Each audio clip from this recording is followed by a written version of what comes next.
have David share stories with us this morning, and then those who are interested are invited to actually go to the old mill and see a demonstration of how the water wheel works. So I'm going to turn it over to David. Thank you for being here. Sue, thank you very much. And I also want to acknowledge Vern Maxfield. He and I have been going back and forth for over a year. This past year has been a challenge, as you know, for getting people together. This was going to occur last year, and Vern and I kept in touch, and here we are today. So I'm really excited to see the turnout. Wish Vern could have been here, but it's awful fun having you here, Sue. Thank you. Well, we appreciate it. We went back and forth a few times. Yeah, we did, and I'm praying the COVID inspectors don't come by to take a look at how close we are. Well, it's just like the donuts don't have any calories today, and COVID's taking a break today. I feel confident. Well, a lot of you, is there anybody here that's an Andrews? You've got 1, 2. I want to acknowledge these people. They're special people in my life. And how many people in here are familiar with the name Lenwood Andrews? Yeah, a couple of you. Lenwood was my grandfather, and 2 of his daughters are here with us today. Becky Waters Haywood and her husband Woody, and we also have my mom here. Just raise your hand, Suzanne.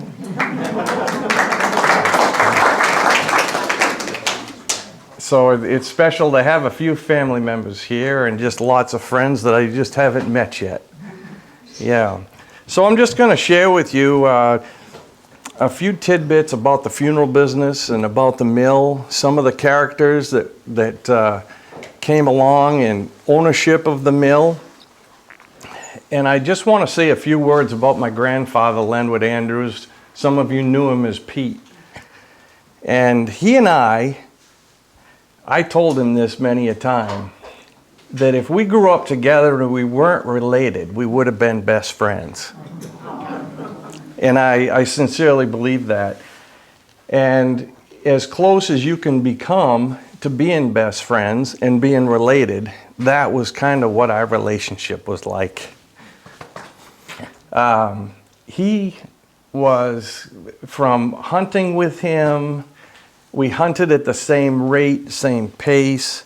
We'd travel up on fishing trips and stay overnight in places. And sometimes we'd travel for a while and not even say a word.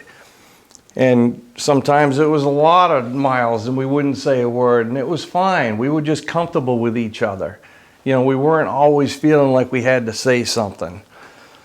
But so many people in this community were touched by my grandfather. And another guy, too, that he worked closely with was Joe Perham. A few of you remember Joe Perham? And I see some smiles coming, and he had quite a business going, but he also was able to work in concert with my grandfather during funeral times. And, you know, that's probably the toughest time that a family's going to go through is loss.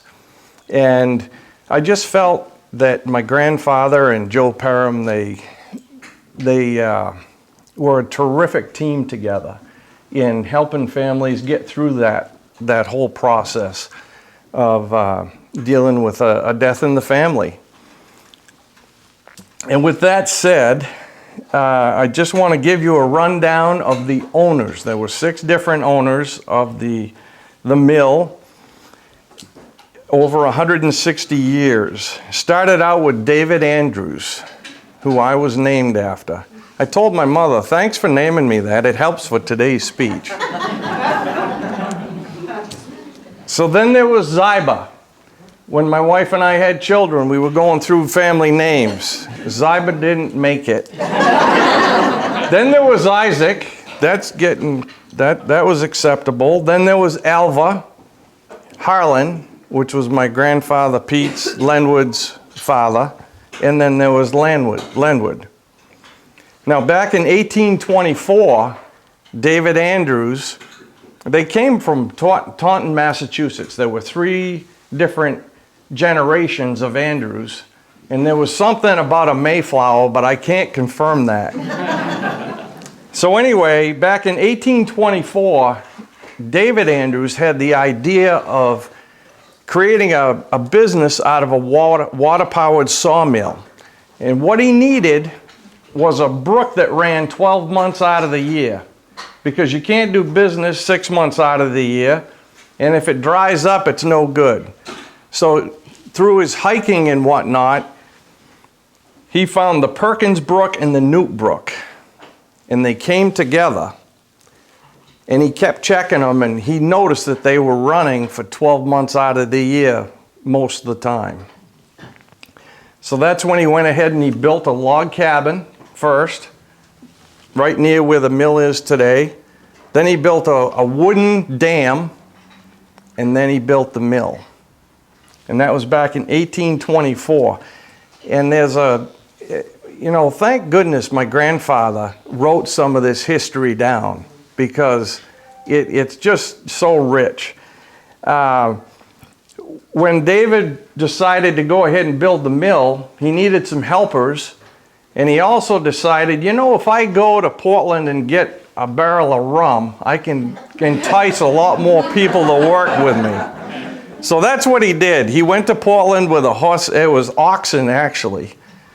And it took 4 days. It's a 4-day trip. He went from here to Poland Springs, rested the night, and then went to Portland, did the same thing coming back. So he bought a barrel of rum and salt and all kinds of other supplies as well, leather. And when he came back, how many people have ever heard of a demijohn? We got a couple hands going up, and what it is, it's a narrow-necked container, anywhere from 3 to 10 gallons. Now, I don't know what the gallon ratio was of these demijohns that these workers had, but they would go over and they propped up this barrel of rum, and they would fill up their demijohn, and that was their stipend for the building of the mill. And so there was another piece early on that just... How many have ever heard of the word Lincoln Vitey? Lincoln Vitey. We got one hand up.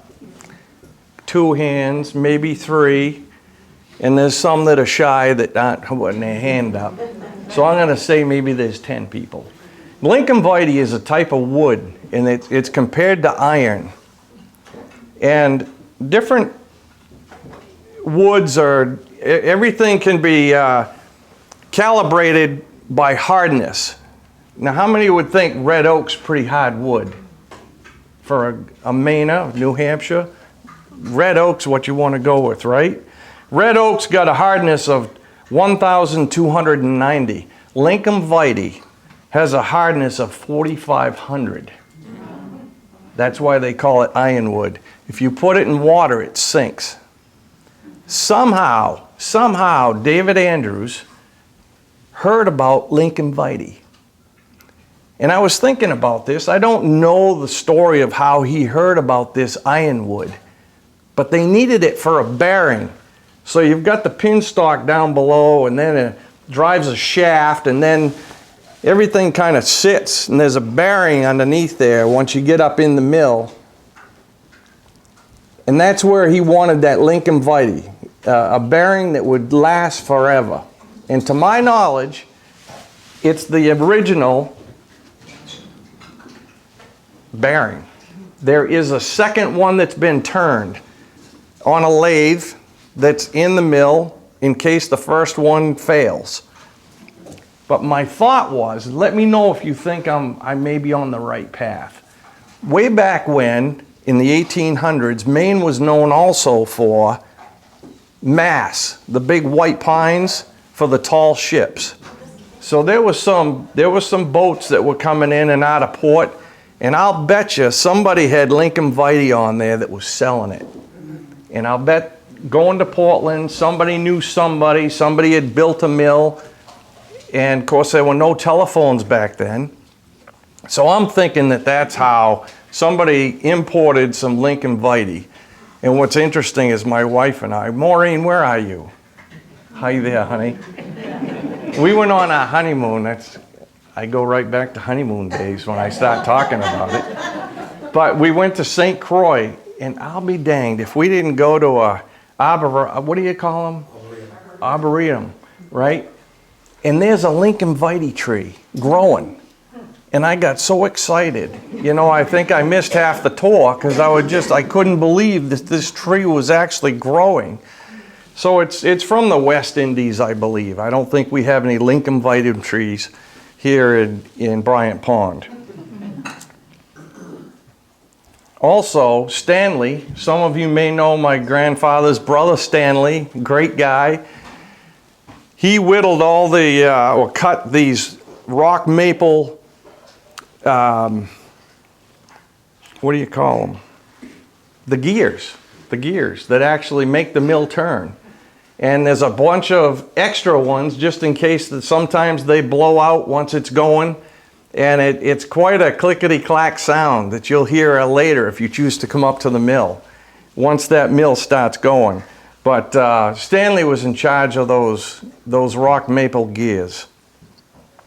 How many people have ever heard of hackmatack? That's a home run, right? People have heard of hackmatack. That's a type of tree. And for years, there was hackmatack trees that were cut, and they'd try and get them as big as possible. And most of you have been up and seen the mill.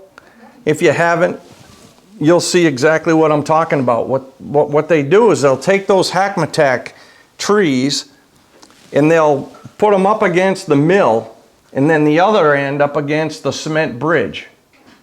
And anybody know why they do that? The reason they do it is in the wintertime, when the ice comes in, it pushes against the mill. And sometimes it could push it right off the foundation. And by having those supports, and if you look today, those supports are there. I think they're pressurized, homogenized telephone poles that'll be there for a while. And it's a great idea that they went ahead with that. These hackmatack trees, I don't know if it's like a cedar where they have a lot of pitch in them. I don't know why they last so well, but that's what they used to use. Neat thing about a hackmatack tree is that the needles turn yellow in the fall. I think a lot of them have been cut down. I remember my grandfather telling me that. People buy a new piece of property, they see a pine tree that has got no needles, and they cut it down. And if they just wait till spring, they'd see that comes back. Exactly. Yep. So after the mill was built back in 1824, by the way, David Andrews was 43 years old when the mill was built. And 4 years later, he deeded the mill to Ziba. And Ziba took over. And one day, there was an up and down sawmill. That's what they used in the mill. The Andrews Mill was an up and down saw. And there was a death in the neighborhood, and somebody came to Ziba and said, "Ziba, will you build a casket?" And that was he said, "Sure, no problem at all." And that was back when the caskets, and you've seen them, where they're not square or rectangular. They're actually wider in the shoulders. And it's just practical, right? So they'd get the measurements of the individual that passed away, and they'd build that casket to fit. If he was broad in the shoulders, he's going to have a broad casket. And there was also a woman named Sarah Proctor. God bless her. What she would do at no charge would come to the house where the deceased was, and she'd have alcohol with her and rags. And she would soak the hands of the people that had deceased in the alcohol, just trying to get some preservation, and also on the face. And so they were doing whatever they could to get some preservation for that body until it was laid to rest. And they called it laying out. So she would also put pennies under the eyes and do everything she could to make the body presentable. They also used to stay with the body back years ago, and they called it the death watch. I think that's kind of gone by the wayside, but if you ever went by my grandfather's funeral home, there was always a light on in the funeral home.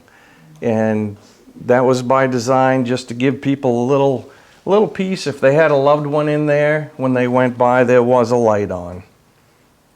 And back then, what do you think a funeral cost when Ziba was doing the funerals? Any guesses? $10. Good guess. $4. Yep. And that included opening the grave and also the casket. Yep, $4. And Ziba, being a minister, he kept a hammer right next to the pulpit. And sometimes they say he would go on for 2 hours. And at the very end, he had a hand-cut nail. And he would take that hand-cut nail and he'd put it on the casket and drive it home. And that would be the end of the service. Yep, nail in the coffin. Yeah, that's where that came from, Ziba. Yeah. And back then also, the measles killed a lot of people. So there was a call for caskets. So the inventory, the word inventory hit Ziba. He was building a lot of these caskets on Saturday or Sunday, and he really wanted to be able to take a day off. But when someone passes away, you've got to provide that box fairly quickly. So he said, well, if I go ahead and make some boxes and, rough sizes, things that are common, then that'll be a good idea. Well, this was a big problem with the people in town, because they felt if he was making caskets ahead of time, that was superstitious. You shouldn't be making caskets for people that haven't died yet. And it almost cost him his ministry, and it almost cost him his business. But sooner or later, I think that inventory became a word, and people understood that it made sense to do it that way. Then another character came on the scene. His name was Isaac. And I think I really would have gotten along well with Isaac, because he was a fisherman too.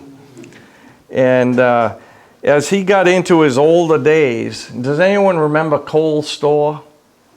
It was an old hardware store.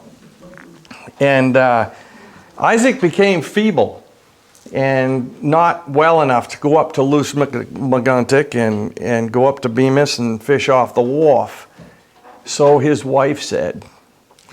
So he would be down in the village, and he'd have his horse and buggy, and it'd be fishing time, and he'd hire a young boy to take his horse and buggy back home, and he would go to Kohl's and buy his fishing equipment, and he would take off with the stage and go up to Moose Lick McGunnick, and he paid the boy to say, Isaac's gone fishing. Some said he was running away. So if you were to go by car up to Moose Lick McGunnick at 55 miles an hour, it'd take you 1 hour and 22 minutes. Can you imagine what it took by stage, huh? And I bet they had a little demijohn next to them too as they rode up the street. Also, Isaac became the postmaster. And what's really interesting, and you're going to meet this gentleman a little later on, but the new owner of the mill, he sent me a photo the other day. He says, what do you think this is? And he had found in the drying house, and I'll talk about that, a pane of glass, and it had a bunch of numbers on it. And I believe it was from the original post office that used to be in a part of the mill. And if you come down to the mill, we can show you exactly where it was. And how many times a week do you think the mail comes? Well, we're used to 6, right? Twice a week back then, twice a week. The postmaster would put up the mail. And then came along Alva. And Alva, he heard about this process that had not been introduced to this area at all, and it was embalming. And he knew that the Egyptians had done a lot of preservation with bodies. And he heard about a course down in Boston. So he went down there and took an embalming course. And when he came back, what do you think he charged for a funeral? $8. However, remember, Sarah Proctor was free. Well, one hot summer day, Alva got a call from a family that had bought a casket from him and had not elected to have further services of embalming done by Alva. And some say he was quick to snap. And when he got that call, he knew that Sarah was involved. He said, "Go call Sarah Proctor." And, you know, I left the part out. One hot summer day, the family that had the deceased called Alva, asking if there was anything he could do to help out with the body. The body was not reacting well to the heat. And that's when he said, "Call Sarah Proctor." And it's from that day on that his business took off, that people saw the need for embalming. And that's when the fluid house was built, which still stands. There's the drying house and the fluid house. And I don't know how my grandfather lived to be 96 years old, dealing with all these poisons and chemicals and mixing these different things up. Things like arsenic powder, formalin, which is also formaldehyde, borax, glycerin, and alcohol. It sounds like a bomb makings to me. And soon, it's interesting, way back then, poisons were outlawed as far as what you could use and what you couldn't use for embalming purposes. Anyone have an idea why they were outlawed? In case there was a murder, the people doing the autopsies would not be able to determine if the poisons had been administered before or after the death. So they had to go to a different method. The drying house is pretty cool because, you know, back then they had to figure out how to go ahead and dry their lumber as quick as they could. And so they figured out if they put these iron pipes around the bottom of this building, and it was brick part way up, that they could go ahead and hook that to a wood stove and create a tremendous amount of steam running through those pipes to create heat that they could dry that wood quickly. And if you go in there, I believe that the racks are still in there where they would hang the lumber and dry it quickly. One of the things too that you'll remember is the Andrews always kept their buildings right up to snuff. Right up to snuff. Everything was square, everything was painted. And if you remember, there was a bunch of white rocks that went around. I'm just glad I got a lot of duties, but I never was asked to paint all those white rocks. In 1851, this really rocked this area. The Grand Trunk Railroad was created, and it created a lot of possibilities. And at this time, Alva, he sent for a casket from Boston that had been covered in cloth. No one had ever seen that. They always used lamp black, skim milk and lamp black. And this opened up a whole new opportunity, and that's one of the things that the Andrews Funeral Home was known for, was the cloth covered caskets. So he bought one from Boston, took it all apart, saw how it was put together, how they did the corners, wanted to make sure he did it right. And then he ordered the cloth from New York textile firms.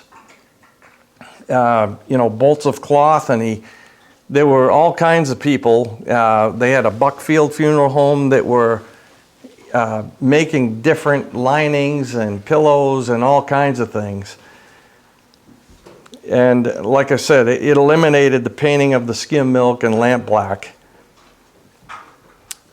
And right above the mill, they had 2 skylights. Think about it. Way back then, they had skylights. I don't know if they used big pieces of mica or what. That's a joke. But they found some kind of material that was, let the sunlight through. And it also was not a huge area to work in. And it also was super hot in the summer. So there was a barn that they moved across the street, and it was called the Shop. And that's some of the finest memories that I remember as a kid, going up in the Shop. And I don't know if some of those folks are still alive. Vince, does anyone know that name, Vince? Yeah, he is. Is he really? Bill? He's not well, but Bill has passed away. Bill passed away. And of course, the woman I'm speaking with is Marta Clement, and her husband was a big part of the funeral business, Nick. He chose as his casket one of the cloth-covered ones because he had worked on them. Is that right? Yeah. Yep. So with the railroad coming in, Alva, he would get up at 3:30 in the morning. He still had all kinds of chores to do. He had animals to feed, and he would take off, and he would go to general stores, furniture stores, and small shops and sell caskets. So now it's like Batesville, and you probably order them online, and you could go down to your local hardware store and get a casket, which I think makes sense. And so what he would do is get on the train early in the morning, and he would go to Gorham and Berlin, New Hampshire, and I'm pretty sure that the trains that went to Berlin and Gorham were electric trains. And then he would come all the way back and get in late at night and have to do chores, feed the animals again, and get up and do it all over again. But I would have loved to have traveled with him just to hear him talking about introducing these cloth-covered caskets and some of the conversations that they get into. And he also would go to places that the train didn't go to. So if he sold products there, he'd have to go and deliver them himself with horse and buggy. And a lot of times people would say, "Hey, Alva, that sounds really good, but I can't pay you." And he'd say, "Well, what do you got?" So flour, sugar in exchange for caskets. There was also a big safe that's in my house that came from the funeral home, and that was a barter. Somebody said, "I can't pay you, but I have a nice safe." It's a beauty. Interesting story. One night at the funeral home, my grandfather and grandmother were sleeping right above the funeral home. That's where their bedroom was. And my grandfather woke up and he heard some commotion down below. So he opened up the window and he saw that they were handling something very heavy. And of course, he's thinking it's a casket. And he's half asleep and he says, "Can I help you?" You know where I'm going with this. They were stealing the safe.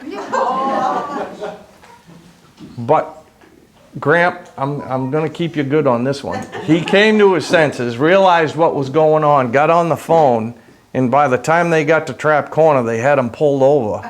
However, they had the safe open. By the time when the police stopped them down at Trap Corner, they had the safe open. Now, it might not have been shut. You know, sometimes with safes, you leave it one click or whatever. So I don't know if they were able to crack it or if it just wasn't open. But that's a funny story about my grandfather. Can I help you? And that's who he was. You know, at first, he's, what can I do to help you? How many caskets do you think when they first started out? 1,200 caskets a year they got up to. And all those deliveries and all that flour and that's 23 a week. That's pretty good. That's pretty good. Now, I need to borrow that chair just for a sec. Remember I said I had a lot of fun up in the shop? Well, this is a chair, one of my grandfather's favorite chairs, and it's from the shop. And you think it just looks like an old chair, right? Well, let me tell you something. This is not your average chair. If you look underneath here, this thing's wired. It's got electrical wire under it, and it is ancient. See the wires in there? And then on top, you see these screws? That's hooked to those wires. So these pushy salesmen would come up from Massachusetts. And my grandfather was a great guy, but he also didn't want people just gabbing. You want you working, right, Marta? So after a while, if need be, if the salesman was becoming long-winded, they'd give a signal, and all they had to do was pull a little string, and it completed a circuit with some Duracell batteries out back that were hooked to that chair. And they, well, I think it's time to go. Yeah. So my grandfather, when he was a little kid, he was learning how to play the clarinet. Well, they sat him right in that chair. And he got going real good, you know, and someone gave the signal, and he jumped up, you know, and he says, I just about swallowed the reed on that clarinet. So that's a special chair. And it's got glue on it. It's just a beauty. It really is. You can see where there's some staples up top where they used to attach the cloth inside the casket, and they just wanted to make sure the thing was working, and they touched it off. Let me give you a seat back. Thank you for sharing it. Can you hook it up? Oh my, it's not hooked up, no.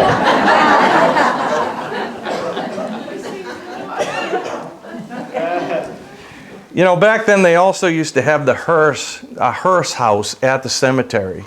And they would pull the hearse out, and then they would conduct the funeral.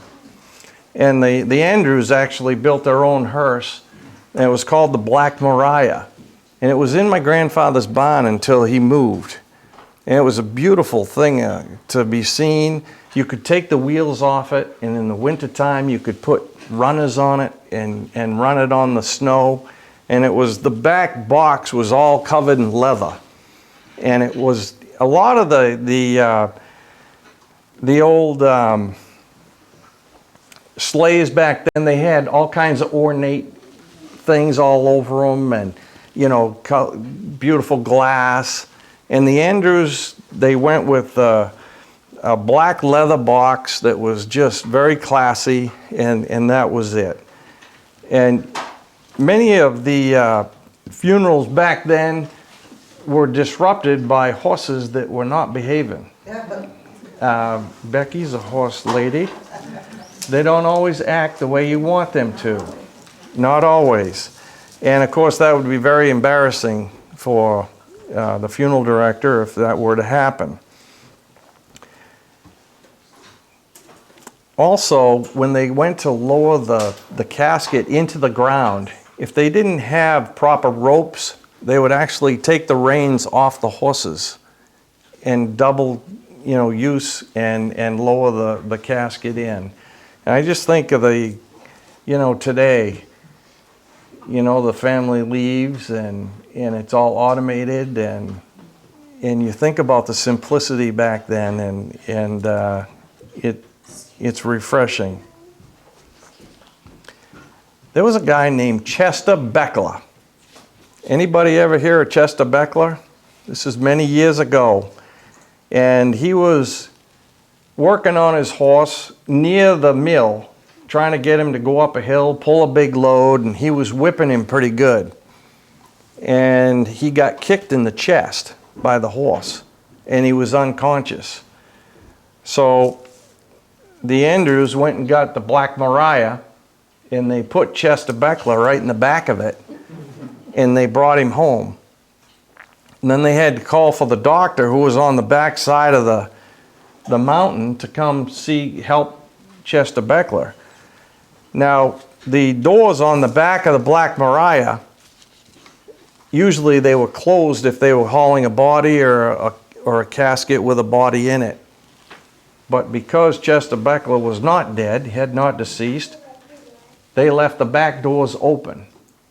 And so the Andrews call that the first ambulance ride.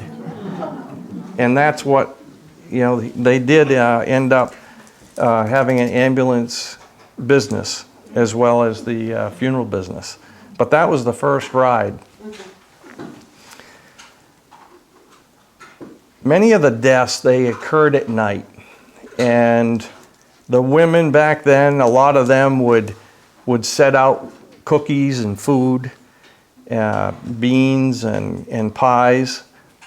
And I remember my grandfather telling me, when there was a death, you just go. And so many times it was, you'd see the sun coming up in the morning by the time you were done with everything. And it was just a long, long night. And so having some food put out was something you really needed. He was also allowed to drive vehicles at a very young age. They had an old Hudson hearse and a Willys sedan. And that was something that he just loved. And his brother also. And then during the snowstorm, down by the mill, the funeral home and Nana and Bump's house, they would go ahead and fire up a whole bunch of food, bake some pies, and then the plow people would come through in the middle of the night, and they would come in and have some food, cup of coffee, so that they could finish off their night. And also my grandfather had put in a gas pump, and he would be out there pumping gas in a snowstorm, and he'd pull out a piece of pork or whatever that had been smoked, and they'd share that. And my grandfather said every now and again they'd give an extra swipe of the plow. He said that he had that big driveway, and the plowmen always remembered that kindness in the middle of the night. And the Andrews name, and I hope that we're upstanding this name today, is kindness, integrity, compassion, and good work. And that's definitely what the Andrews were known for.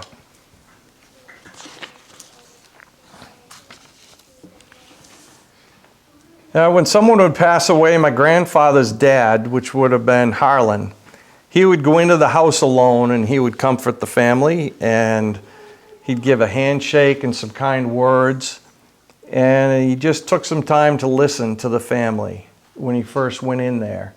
And I think that is what really touched people, that they didn't come in like gangbusters, where's the deceased body, and make demands. The first thing he did is went in and just listened and talked with the families.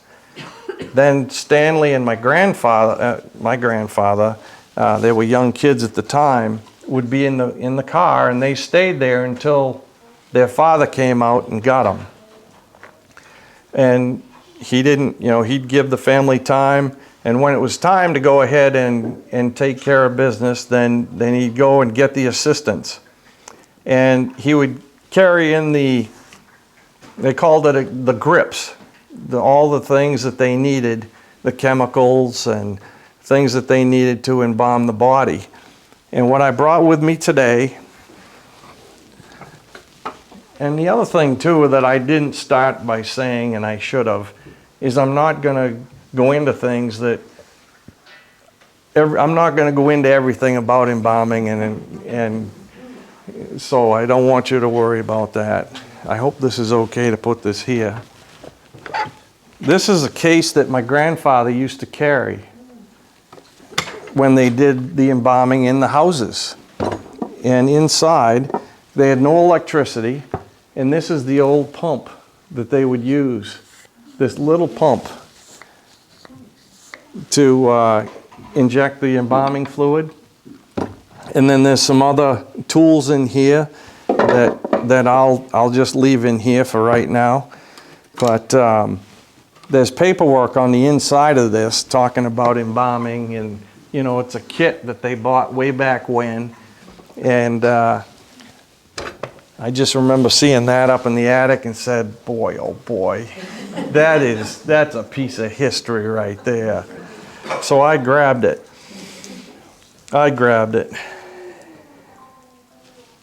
First thing they would do, and this shocked me, is they'd go into a room where the deceased was, and the first thing they would do is they'd put the body up on a table, a little collapsible embalming table that they brought, and the first thing that they would do after that is that they would go ahead and disassemble the bed that the person was in, because 9 times out of 10, that's exactly where the viewing was going to take place, in that room. So they needed to clear some space. And they also asked for cold water to mix with the chemicals to go ahead and inject the embalming fluid.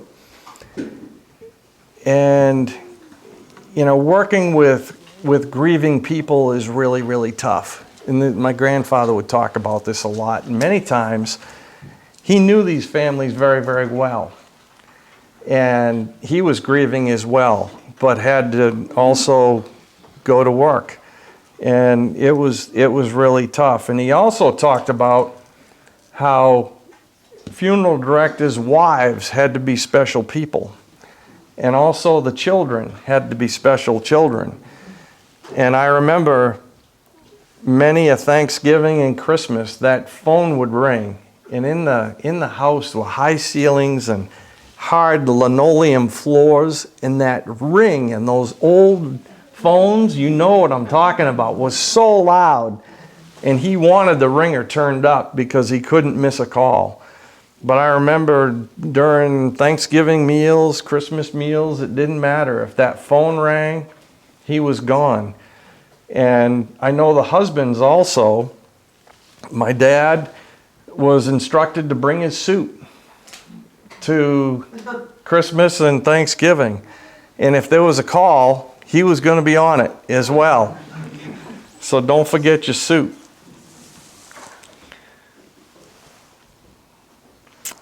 You know, Pete, I call him Pete Lenwood, he had 4 kids. So Becky, Suzanne, Jackson, and Hilda. And at a very, very young age, they went off to camps, and they also went to a place on the coast, Ocean Park, which we still go to today. And some of you have heard about Ocean Park, and if you haven't been there, stay away, because we don't want anybody else to know about it. No, I'm kidding. It's got the old soda fountain and everything, but anyway, and Becky just bought a place there. So that's how special it is to you, Becky and Woody, yeah. But, you know, imagine having 4 kids. I had 2. And there's no way we could have had a funeral home in our house. There's just no way. And then take 4 kids. Okay, be quiet. Yeah, right. So my grandfather talked a lot about how special people needed to be that he lived with, and the commitment that he had to the community. And it couldn't be any other way. There were no other options. And my grandfather always talked about how special the services were in the home. And that's something that's kind of gone by, but it was, people could go in, loved ones could go in and spend time with those people and take care of what they needed to take care of. And many people, and even today, I'm sure this is no different. You know, if you have a loved one that passes away, you know, what are they going to look like? And those steps of going in for the first time And my grandfather was a master at being able to present a body to the family. And that's something that he really took pride in. And the reason he did so was the anxiety that people have about going and seeing a loved one for the first time after they've deceased is huge. And he just remembers seeing people, just the relief and tears of joy when they went and saw their loved ones for the first time. And even though it was really tough work, he really enjoyed being able to give people a little bit of comfort, play a part in that. And he also, I'm going to tell one of his secrets, he also would put just a little right here, a little bit, it would be going up. So that when you went and saw someone, it looked like, not that they were smiling, but they weren't frowning. And he learned that early on, and Cliff was able to pull that off with my grandfather, which was really, really special. Cliff was the one who handled my grandfather's funeral, and he did a fantastic job. And so my grandfather would have been very proud, Cliff. My grandfather also would send me letters. I went to a 4-year college out in Arizona. He'd send me letters on a frequent basis saying, hey, I've just enrolled you in embalming school. I remember the guy who ran the embalming school because he goes to Ocean Park. His name is Nick Scalisi. And he may be 101 now, I don't know. But anyway, my grandfather, no kidding. I may have actually kept some of the letters. It'd be kind of cool to hold one up. David, I've enrolled you in embalming school. Just let me know what you need for spending money. And I'd be like, oh my God, And I'm single at the time. I'm thinking about my future. I'm thinking about coming up here.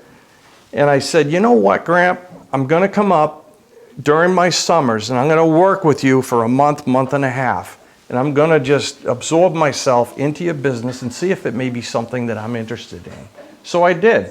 Several summers in a row, I'd come up, and I'd work with my grandfather.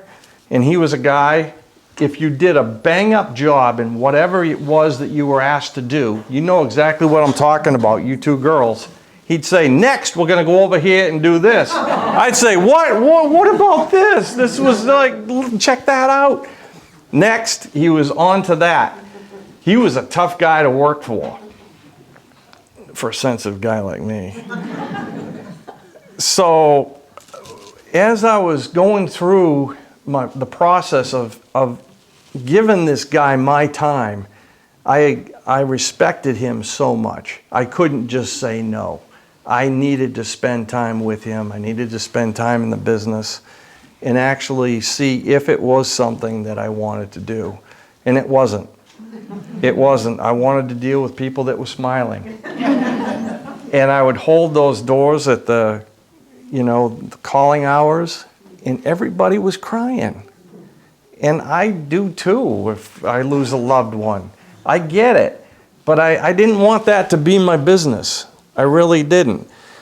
And I knew it was in the family, and anyway, I just decided that wasn't going to happen. But what I was really concerned about was my reputation, not my reputation, was my relationship with my grandfather. I wanted to keep that intact. I also felt if I had gone to work for him, I probably would have put that relationship in jeopardy. And my relationship was more important than a business. So anyway, I did not go into the funeral business, and he and I ended up having a super, super relationship until the day he died. And I wouldn't trade it for anything.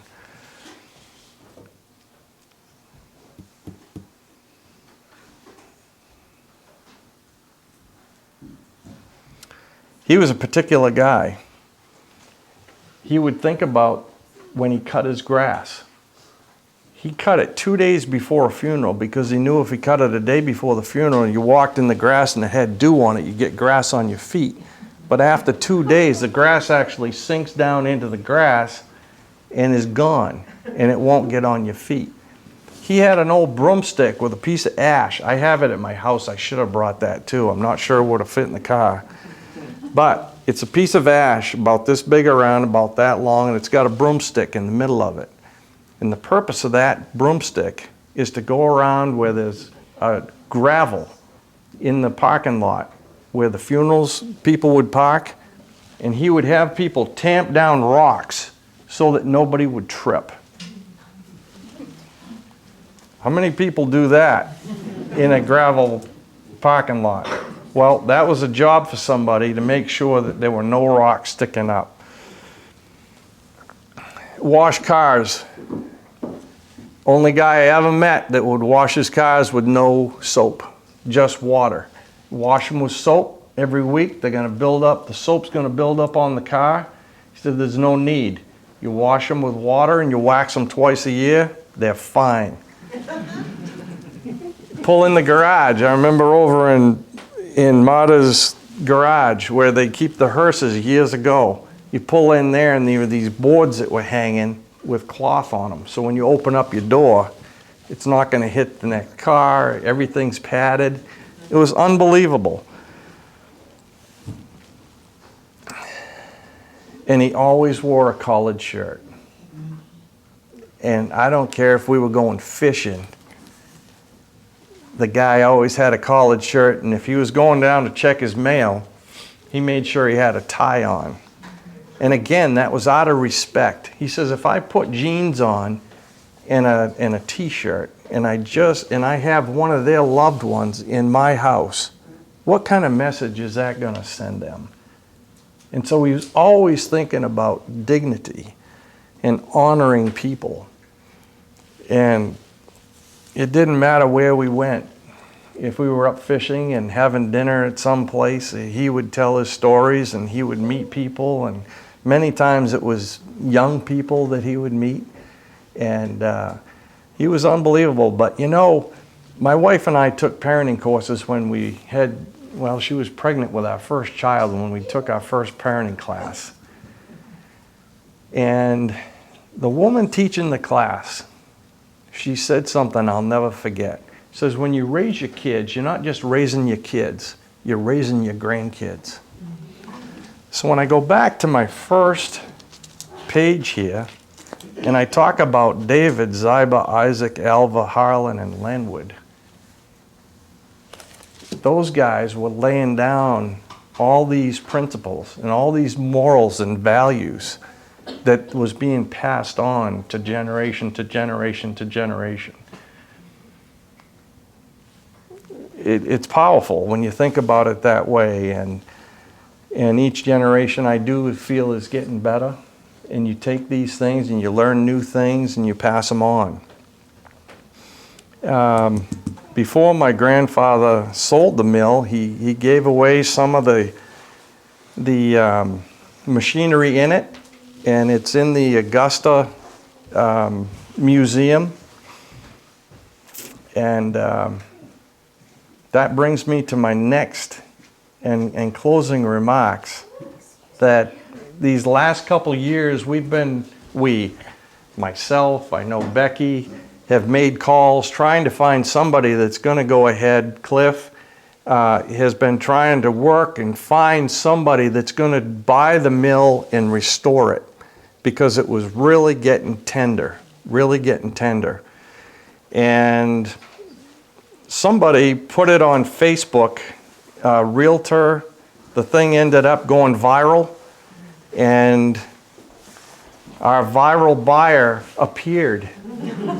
And his name is Richard Inslow. Richard, will you stand, please?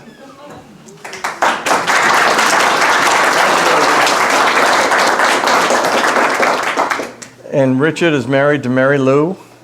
Mary Jane, I'm sorry. Mary Jane, come on in here. My goodness gracious. So I would just like to give a big hand to Richard and Mary Jane.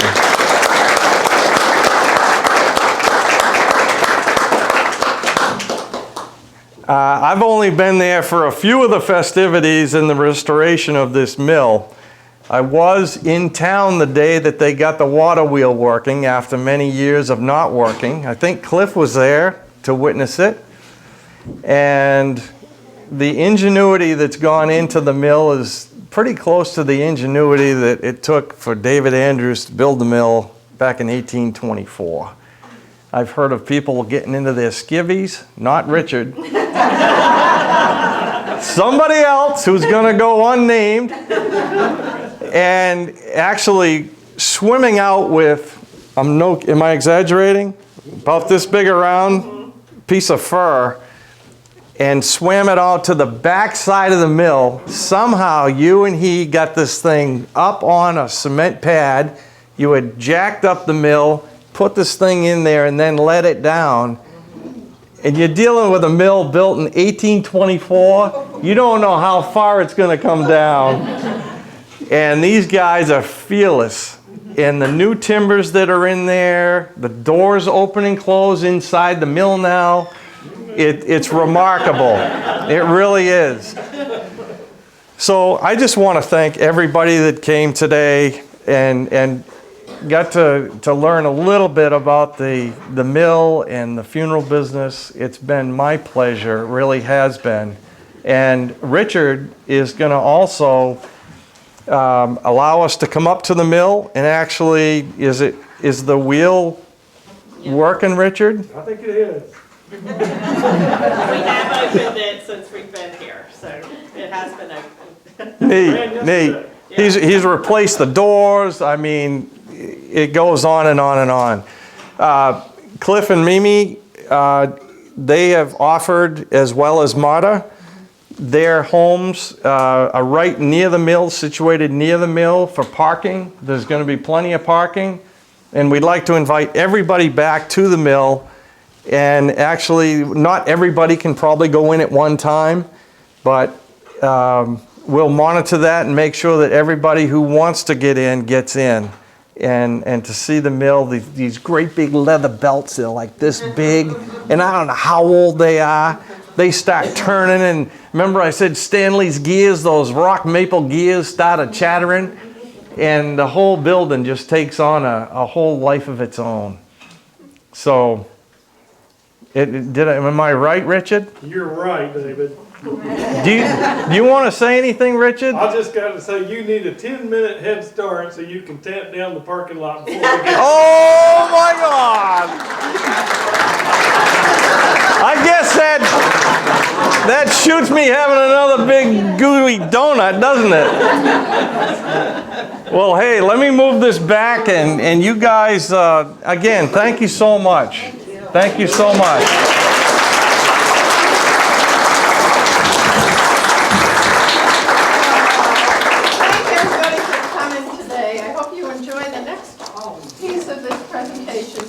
Thanks so much. David, it was wonderful. Oh, thank you so much.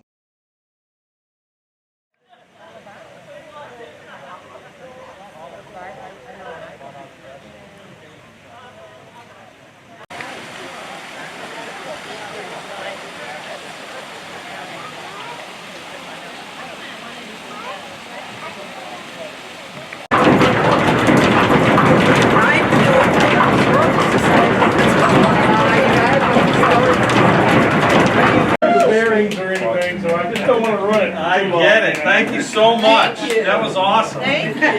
Well, now, how do you think that would work? Handle right here, and you move it while it's running off, and move the belt over to the other. There you go. This was easy. Oh, they looked at the casket. How you doing? Good. I just looked on the board. this cuts the top, a certain profile, right? This will cut the edge, and then cut that edge, and this will cut the bottom. Turn to all four sides in one pass. How long ago was 1880, maybe, somewhere in that range.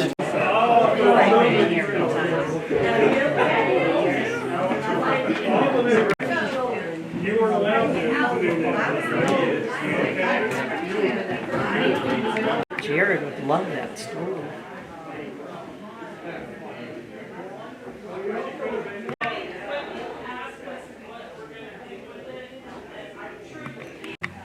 And they explained that that was the original location of the little post office building.